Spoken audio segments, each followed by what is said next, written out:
Prazer grande estar aqui com os irmãos, prazer grande poder repartir a palavra de Deus. É uma alegria imensa poder reencontrar a igreja, poder estar aqui novamente. Estivemos aqui alguns sábados atrás, no culto em memória do nosso querido irmão Mário Koga, e pudemos rapidamente encontrar vários dos irmãos. E hoje podemos estar aqui. Eu estava brincando ali quando fomos orar com a Alexia Duss, que a velha guarda do louvor com os meninos mais novos, uma mistura muito boa. Mas é muito bom reencontrar os irmãos e estar aqui. Os irmãos sempre estão em nossos corações. Nós comentamos alguns anos atrás, quando saímos, que deixávamos a parte do nosso coração aqui e levávamos parte de vocês em nossos corações. Apesar de não nos conversarmos, não nos encontrarmos, não termos um contato mais próximo, saibam que todos vocês sempre estão nos nossos corações. Com alegria nós recordamos o tempo de convívio e temos muita saudade. Outro dia no culto em memória, Deus falou assim: o que fizeram com você, pastor? Você está muito magro. Aí eu falei assim: sabe o que é, Deus? Agora não tem mais reunião familiar. E aí não tem mais comilança, você emagrece, né?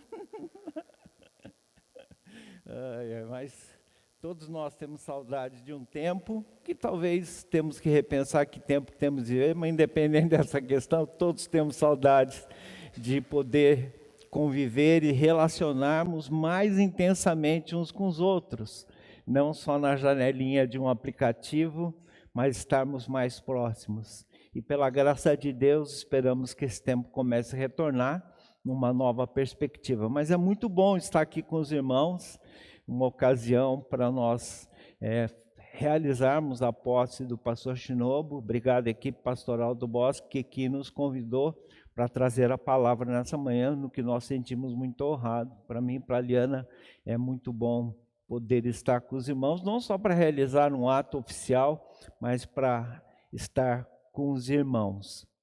Como o Edson disse, quando eu estava aqui vendo o Edson dirigir o louvor e nosso coração vai relembrando cenas, imagens, um irmão querido, um amigo pessoal, né? Saudade dos jogos de basquete, saudade do convívio.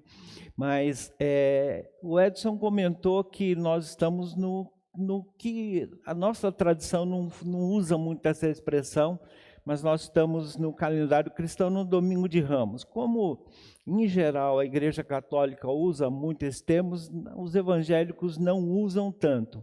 Mas nós estamos iniciando a Semana Santa. No calendário cristão, hoje, o primeiro dia da semana, ele abre o calendário cristão, a entrada triunfal de Jesus. E, obviamente, que eu e você somos convidados, nessa semana, a refletirmos sobre o sacrifício de Jesus. Talvez você que está aqui, ou talvez que você está acompanhando pelo YouTube agora ou depois, pense assim: bom, eu já creio em Jesus, mas eu gostaria de que nós que já temos Jesus, nessa semana pudéssemos ter um tempo de refletir de fato o que significa Jesus em nossas vidas. E eu gostaria de trabalhar uma mensagem que talvez para muitos dos queridos aqui seja uma mensagem que você vai pensar assim: bom, eu já ouvi isso várias vezes, mas eu queria te convidar você a refletir, e nós trazemos para o nosso contexto, nós que já entregamos nossa vida a Jesus, nós que já estamos aqui caminhando com Jesus há bom tempo, alguns em pouco tempo, alguns muito tempo, mas independente disso, que nós pudéssemos refletir nesse texto. Abra sua Bíblia no capítulo 13 de Mateus. É um capítulo repleto de parábolas, mas nós vamos para o verso 45 e 46, chamada a parábola da pérola. Mateus capítulo 13, versos 45 e 46. O reino dos céus é também semelhante a um que negocia e procura boas pérolas.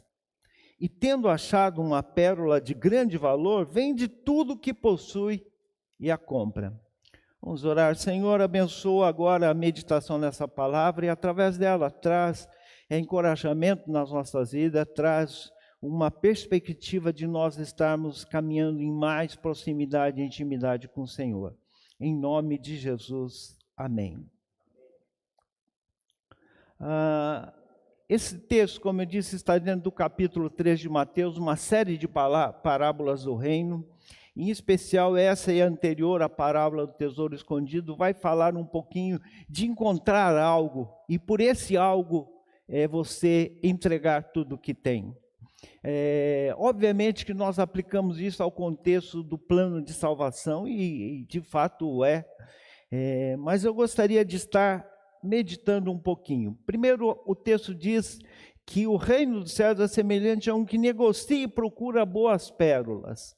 Nós vivemos um contexto na nossa sociedade em que todas as pessoas procuram de alguma forma algo melhor, ou não? Ou tem alguém que diz assim, não, eu não.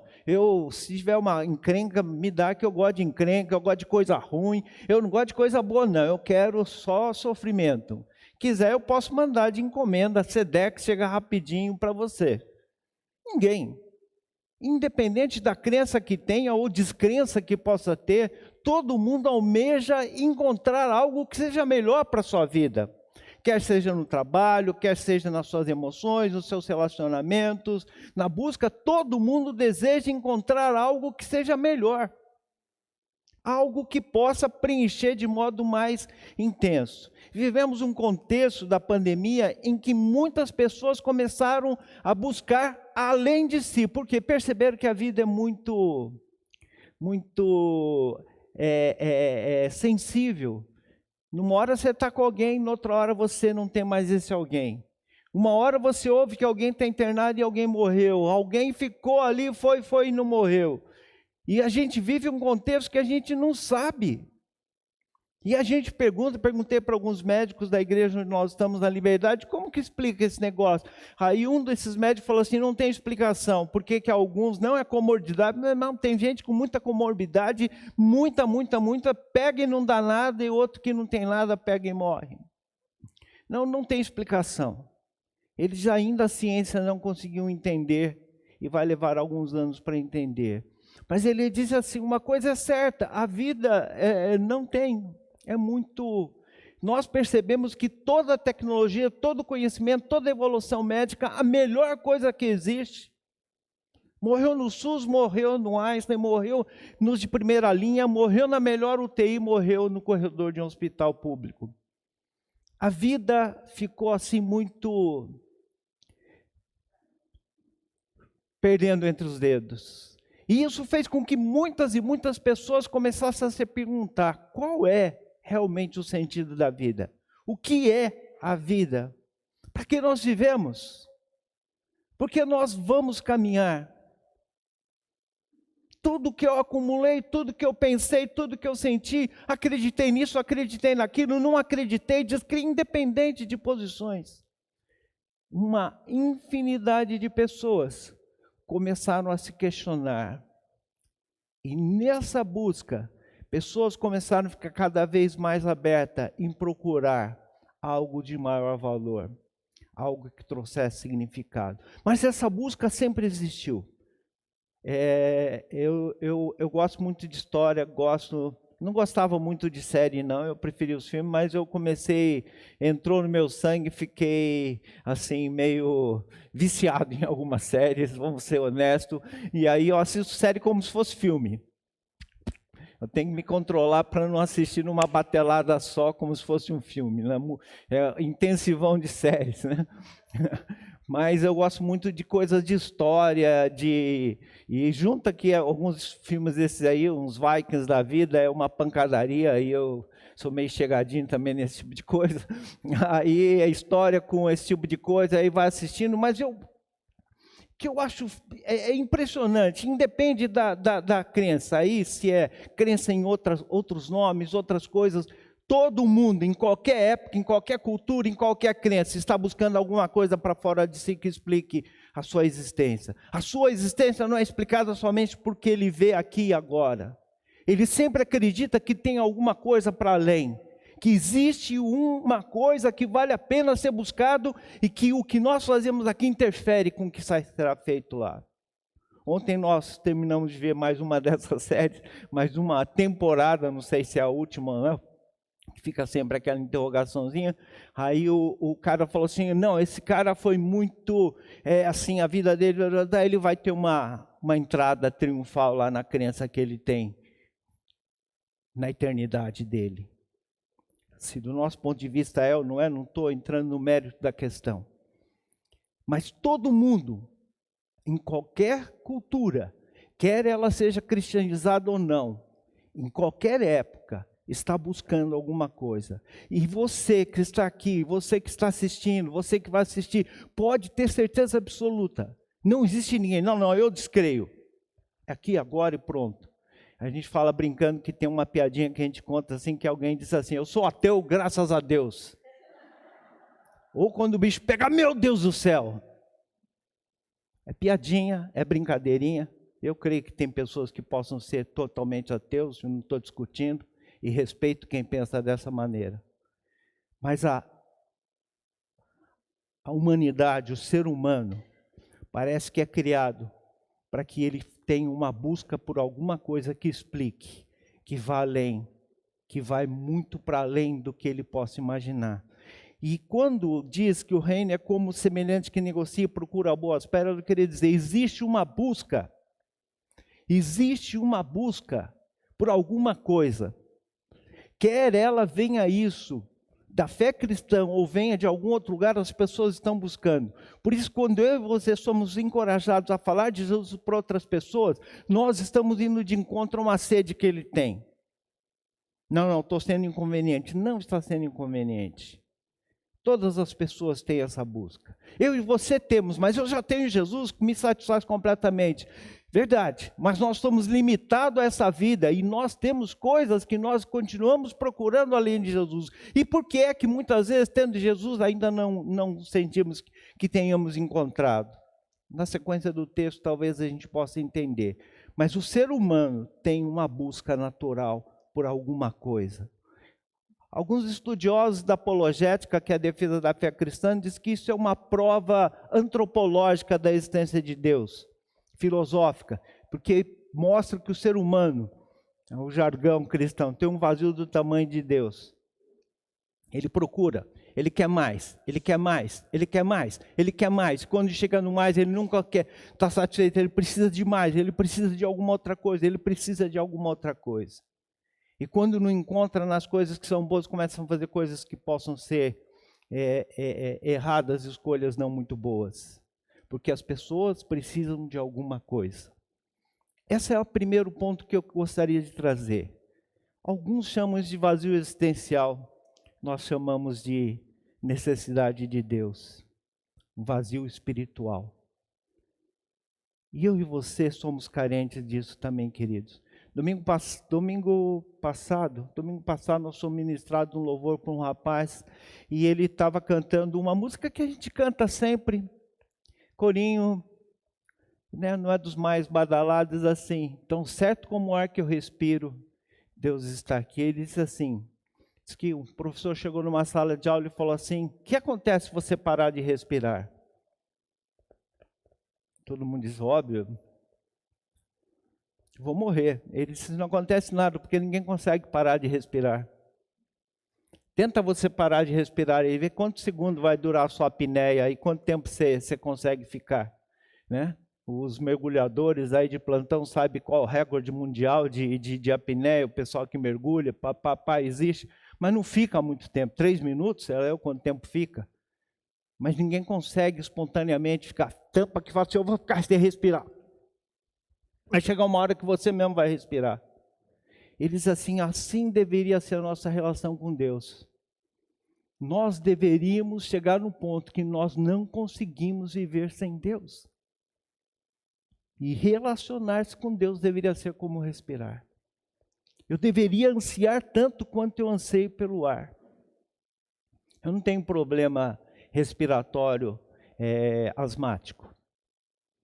De vez em quando eu vejo minha esposa com algumas crises, já vi muitas crises dessas na minha filha do meio. E eu confesso que eu não tenho, mas eu já vi elas tendo. E é desesperador. Principalmente quando eu vinha na minha filha, quando ela era pequena. Era um desespero. E quantas vezes eu orei, Senhor, passa isso para mim, deixa eu sentir isso. A falta de ar. E como será que nós sentimos? E muitas vezes ainda nós continuamos procurando pela pérola de grande valor e nós já encontramos. E às vezes nós podemos estar querendo uma que não seja de tão grande valor. Ou, muitas vezes, o que nos é apresentado como uma pérola de grande valor é uma imagem distorcida da verdadeira relação com Deus. Eu vi uma história uma vez, uma pregação, que diz sobre o bezerro de ouro. E aí depois eu fui ler o texto, é verdade. Quando construíram um bezerro de ouro, se você ler bem o texto, o que eles estavam querendo? Eles queriam um ídolo, não, eles queriam uma imagem visível de Deus.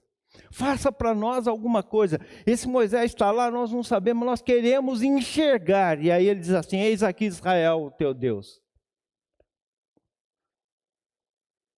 É interessante como o ser humano precisa de uma imagem. E às vezes nós estamos trocando o Deus verdadeiro por um bezerro de ouro. Por coisas que podem não satisfazer plenamente. Então, o primeiro ponto é esse. Segunda coisa que o texto continua nos informando é que quando esse homem achou a pérola de grande valor, e esse texto me intriga, porque ele diz assim, quando ele achou, o que ele faz? Ele vende tudo o que possui e a compra. Ele vende tudo que possui e a compra. Eu já li várias vezes, já preguei, e a gente pensa assim, entrega a sua vida para Jesus, por completo. Porque é o que Ele pede de mim e de você. Mas olha que interessante, o texto não diz se entrega mais ou menos, entrega em partes, se entrega. E muitas vezes nós fazemos uma oração de coração, mas como na parábola do semeador um pouco acima, os cuidados do mundo, a fascinação das riquezas, as coisas do cotidiano, estou extrapolando, aquilo que vai brilhando, rouba de nós. Essa semente não morre, mas ela fica infrutífera. E aqui diz que ele vai e vende tudo. Voltando um pouco antes, eu até anotei que fechou o celular, mas essa coisa de que o ser humano precisa de alguma coisa é antiga, né? Quando Paulo anda por Atenas e começa a ver aquele altar, ele começa a falar de Jesus, e ele encontra lá um Deus desconhecido. O ser humano, desde aquela época, mesmo ali no meio daquela filosofia grega, eles procuravam entender alguma coisa. Deve existir alguma coisa que a gente não conhece ainda. Um anseio oculto.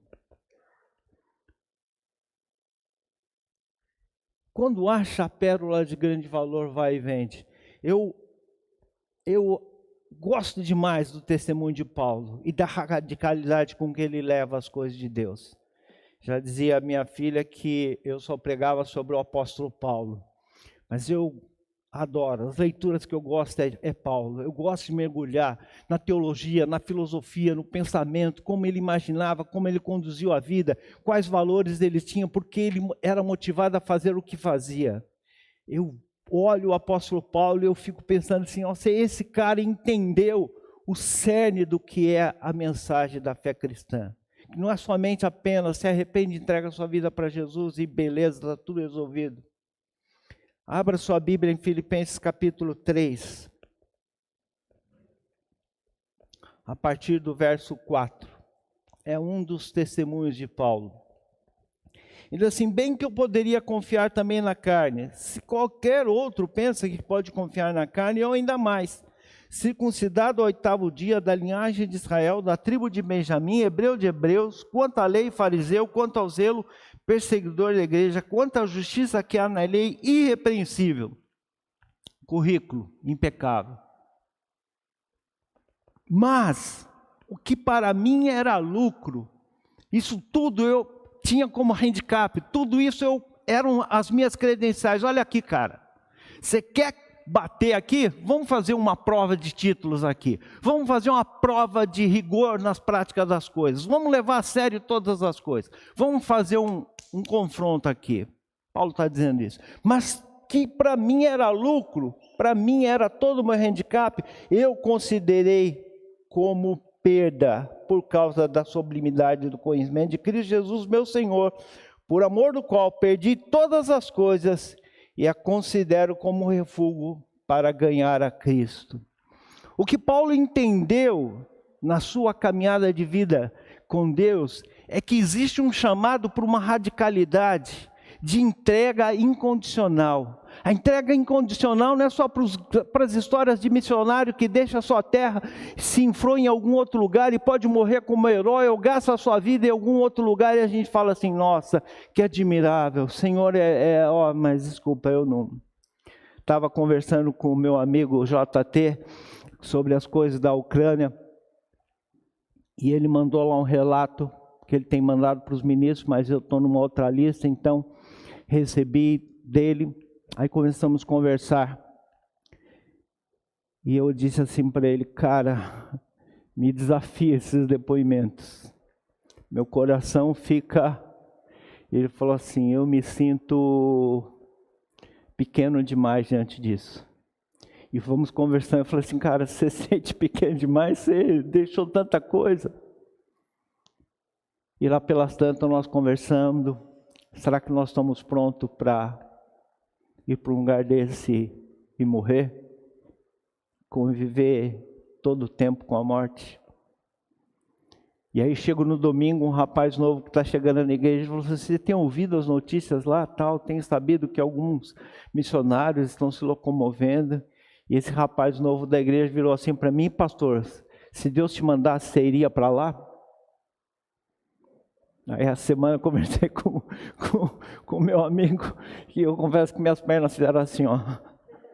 Eu disfarcei. Ele disse assim, difícil, né, irmão? Aí eu dei a resposta que todo cristão dá. Se Deus mandar, eu vou, mas ele não mandou. Se Deus quiser.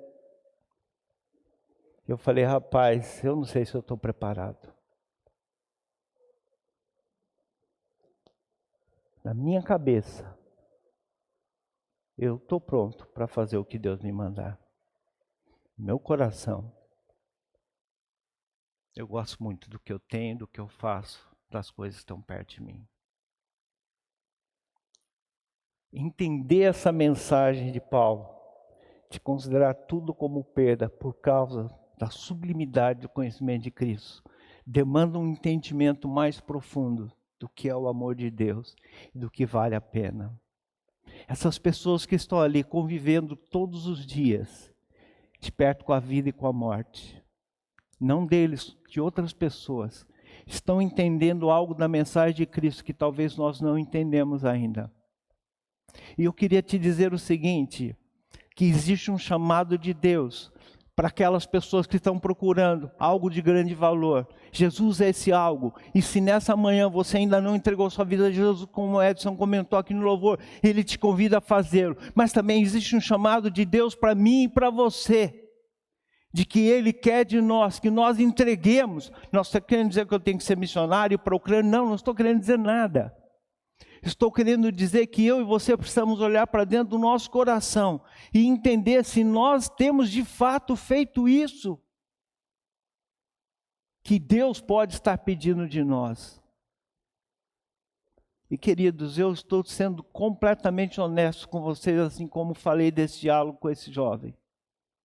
Não é fácil. Mas quando eu penso no tamanho do amor de Deus por mim, daquilo que Deus fez por mim, eu fico constrangido. Os pastores que me batizaram, o pastor Nampo, a esposa dele, a senhora Nampo, uma vez eu ouvi ela falando sobre um hino, diz assim, por ti somente ao pecador, provei do inferno horror, por ti morri na cruz. que fazes tu por mim? Inário evangélico, Inário Rollins, 55, sei que eu não sei. E ela falava assim que a letra desse hino mexia com o coração dela. É como se Jesus dissesse: eu morri por você, e você é o que tem feito por mim. E nessa manhã, eu queria te convidar a você reavaliar. Põe na balança. Como eu não ouvi essa mensagem do pastor Shinobu, mas como tem pego esse negócio para você? O quanto você realmente está ligado com Deus? O quanto nós, de fato, estamos entendendo isso? E eu fico pensando que Deus é tremendamente bondoso para conosco. E muitas vezes a minha consagração é limitada ao Senhor. Muitas vezes eu não consigo fazer entregas por completo. Eu reluto em entregar algumas coisas nas mãos de Deus. E se Deus me pedisse isso e aquilo, eu digo para vocês, eu teria dificuldade.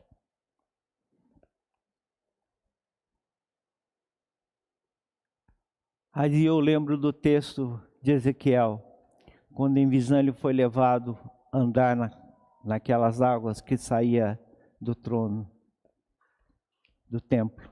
E elas corriam. Ele andava naquele rio. Dava na canela, dava no joelho, dava na cintura, e uma hora ele mergulhou por completo e não podia mais controlar. E foi levado completamente. Às vezes nós levamos a fé cristã com água na canela. Andamos à vontade como bem entendemos e conduzimos as coisas como queremos. Às vezes ela está no joelho, um pouquinho mais difícil, mas ainda nós temos o controle. Às vezes ela está na cintura, de vez em quando nós soltamos, de vez em quando nós assumimos o controle. E o convite do Senhor é: mergulha por completo. O reino dos céus é semelhante a um que negocia e procura boas pérolas. Se você procura algo maior para a sua vida, eu queria te dizer, a boa pérola se chama Jesus Cristo. Para esse vazio que eu e você possamos ter, se chama Jesus Cristo. Eu lembro da minha conversão, da minha busca por alguma coisa que pudesse significar. E de como as coisas eram cada vez mais demandadas porque elas não me preenchiam.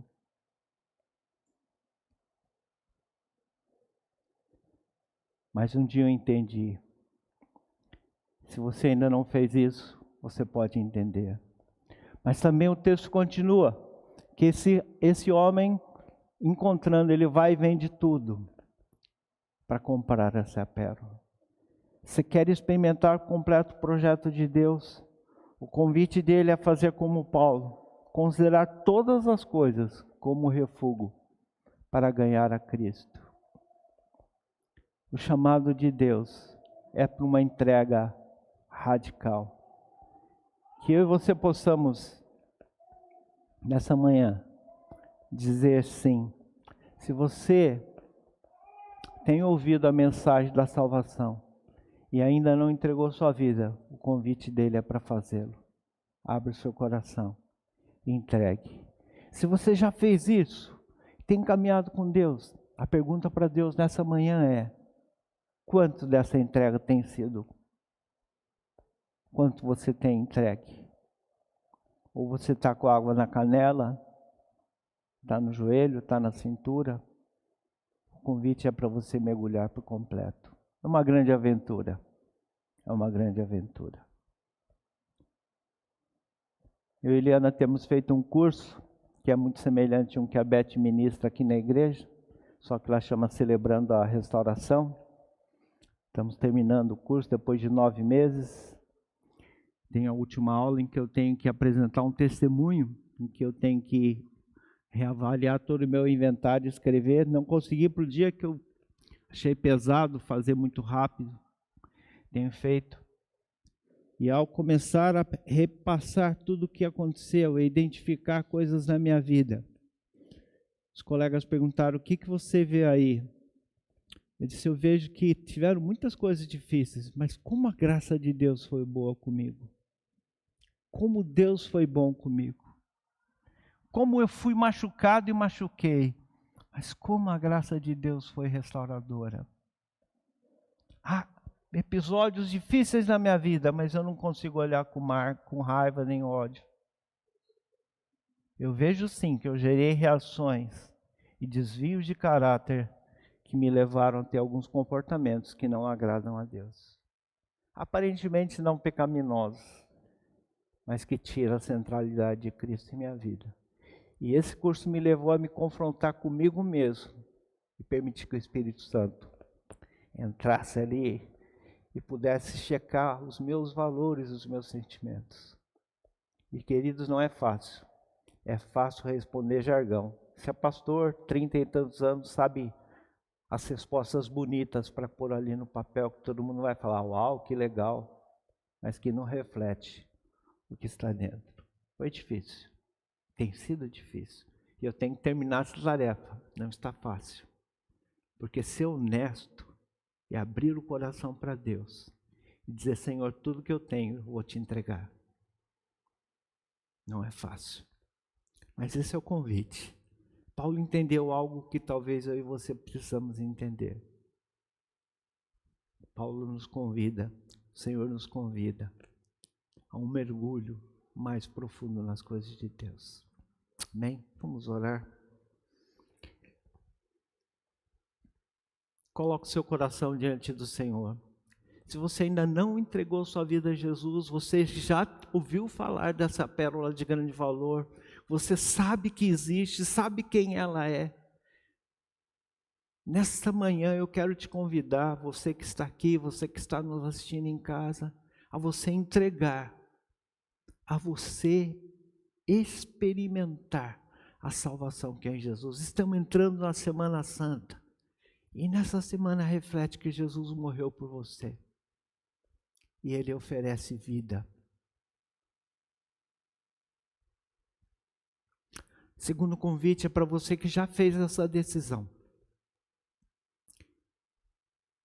Abre o seu coração. Deixa o Espírito Santo sondar. E se há alguma coisa que você ainda não que você possa fazer, de modo que você possa falar como o apóstolo Paulo, que tudo que você considerava como lucro, você considerou como perda, você entregou para Cristo.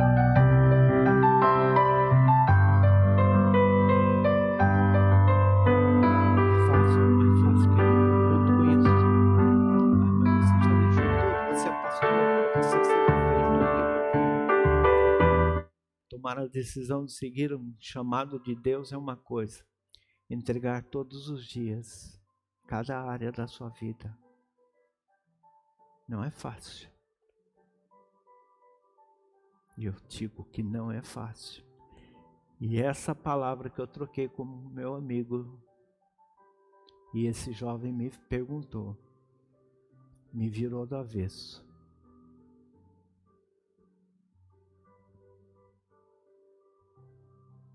Pai, nessa manhã, se há pessoas aqui que